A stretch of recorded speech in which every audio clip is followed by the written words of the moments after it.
All right, guys, we're here to give our pick for the featured prelim and then move on to the main card and let you know who we think's going to get the win. Yeah, first off, we've got Stephen Thompson versus Joaquin Buckley. Joaquin Buckley undefeated at welterweight thus far, 4-0, and then Stephen Thompson coming off of three losses, one win in his last four. But the three losses to very, very good opponents: Gilbert Burns, Bilal Muhammad, and Shavkat Rakhmonov. What do we think next? Yeah, I mean, again, Joaquin Buckley, he's got 4 wins at welterweight now, 4-0 at the weight, so he's been looking good. His last fight looked good. He took it on short notice. I would take Joaquin Buckley here. I think Stephen Thompson, he's over the hill for sure. And yeah, I just think Joaquin Buckley's going to get it done. Yeah, I think Joaquin Buckley looked really good against Vicente Luque on short notice. He's a tough guy. He's a tough fighter, but I think this is a must-win fight for Stephen Thompson. I feel like if he loses here against Buckley, it could be time to hang up the gloves. Because I don't see a way back to a belt, and I don't know at what point. Um, what are you fighting for at the end of the day? And it's for the belt. And I feel like Stephen Thompson's one of those guys who wants to be fighting for the belt at all times. And if he loses here to Buckley, I think it's a long road that he just doesn't have the time for with how old he is now. So I'm going to go Stephen Thompson to get it done here and to keep his title hopes alive. Although I don't think he'll be winning it anytime soon at welterweight. No, I don't think he's got a chance, especially not against Shavkat and Balal. No. Um, then we move on. Kayla Harrison, Ketlin Vieira. Again, I don't think there's any controversies with this fight. Uh, Kayla Harrison, she's gonna get it done. I mean, her judo's elite. So probably the best out of all the women. She's good on the feet too. Yeah, I just don't see how this fight doesn't go her way. Yeah, I think this is the easiest fight to predict, and there's a reason why she's almost a minus 1,000 favorite. Um, yeah, Kayla Harrison is just she's elite. She's so strong when she's wrestling and when she's doing her takedowns with these women. And she just ragdolls opponents for the most part. And I think she's again gonna just ragdoll Vieira this tomorrow. But I'm saying TKO finish or submission here inside the distance. Uh, then we move on. We get Roman Dolidze versus Kevin Holland. Odds are pretty close on this one, but uh, you know, I'm thinking Kevin Holland. He got a win against broke the Polish guy's arm. Mm. Yeah, I mean, I think Kevin Holland is dangerous on the feet. Dolidze, he's good on both. I think they're both good, Mm. whether it's standing or it does go to the ground. But I just think Kevin Holland's going to get the win. Yeah, these are two guys that when you look at them on face value, you think stand-up fighter. But Kevin Holland, obviously coming off an armbar, and then Dolidze's won jiu-jitsu competitions. Like these guys have very underrated ground games, but I don't think either one of them are going to bring it to the ground this time. I think this is going to be a stand-up fight, and I like Kevin Holland's odds on that. I mean, this guy's reach is insane at 81. Um, and I think he's just going to flicker that jab, and we know Kevin Holly's going to talk that shit while he's in the fight. I think he's going to get it done. Possibly we could see a decision here. I think if any of these fights is going to go to decision, I think this one definitely could.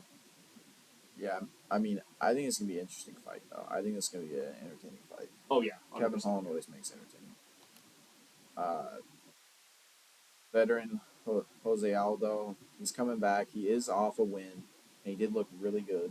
Mm-hmm. Again, he's another guy like Thompson. He's just over the hill. The guy, he's had a long, great career.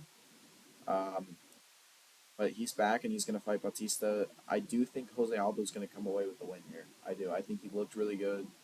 Uh, I just don't see Batista winning. I think this is going to be a fight that Batista is not going to get him to the ground, and it's going to stay standing. And if it's going to stay standing, then I like Jose Aldo. Yeah, funny enough, Stephen Thompson has come out and said that what time off can do for these guys. I mean, Jose Aldo retired, got inducted into the UFC Hall of Fame, and then came back and won, and looked really, really good in that win. And I think he's had his time off, and now he's rejuvenated and he can come back. Batista is going to try to take this to the ground. Both of his losses are finishes TK or KO, but when Aldo is the standard for takedown defense, I think it's going to be extremely difficult to take this guy down. So I think this fight's going to be forced to stay on the feet. And Bautista's chin has been battle tested and it's failed, so I could see this fight ending in a TKO or KO or something of the sort. But I could see this going the distance. But either way, I think Aldo's going to win this fight on the feet, standing up. Yeah, I think this fight again. I think the fight's gonna stay standing, and if it's gonna stay standing, I like Aldo a lot. Yeah, He's body a, shots are elite, he's a hard guy to take down. 100%. Then we get to co-main event for the women's bantamweight. Raquel Pennington, Juliana Pena. Again, uh, both these women fighters, like they're both good fighters.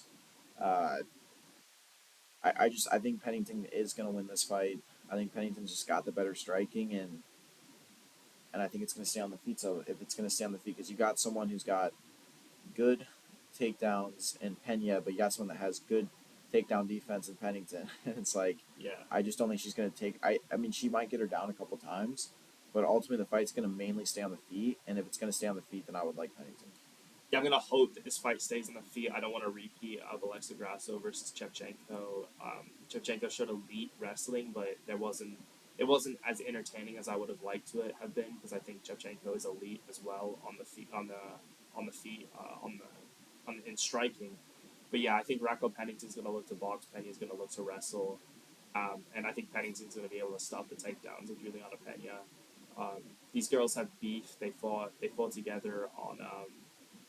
Not the Dana White Contender Series, but Ultimate, the Ultimate Fighter. yeah. Yeah, these girls, they used to be friends, and now they've kind of turned to enemies. So there's a lot of beef behind this fight, but I agree. I think Pennington's going to get it done. I think this could fight also might go the distance as well. I don't see either of these people getting finished. It's difficult it's difficult to see women get finishes in MMA if it's not a TK or a submission, and I don't think Penya's going to get a submission in this fight, so I could see this going the distance. Yeah, no, I was looking at their stats and like their average fight time. It's pretty much decision. So yeah, Yeah. this is a fight that if I had to bet on one going to decision, it's going to be this one tonight. Yeah. Yeah. Moving on to the next one, Poatan, Roundtree. I mean, I love Khalil. I'd love for him to win this fight. It'd be a massive upset, but I just don't think it's going to happen. I just went back, watched his fight against Smith, and yes, he did win by knockout, but it took him 3 rounds to do it. And in the first 2 rounds, he didn't. He was getting caught by Smith. I mean, they weren't shots that were wobbling him. He didn't. Smith didn't knock him down, but Pereira, hands of stone. I mean, that guy hits insanely hard. That hook against Jamal Hill. I mean, there's not even much wind up or anything to it. The flick that he gets in his shoulders to put guys down is unbelievable. So I think that left hook's going to come into play big time against Roundtree. Roundtree likes his leg kicks. I think he's going to get in close with that tie clench, and it only takes one hook from Pereira to put you out. So I don't see this fight. I definitely don't see this fight going the distance. No, This one is. I'm taking the under 2.5 rounds in this one for sure. Yeah, you got two guys who have come out and said that they're not shooting takedowns, and if there's no takedown shot, that whoever wins the fight is going to donate a portion of their purse to some sort of charity of their choosing.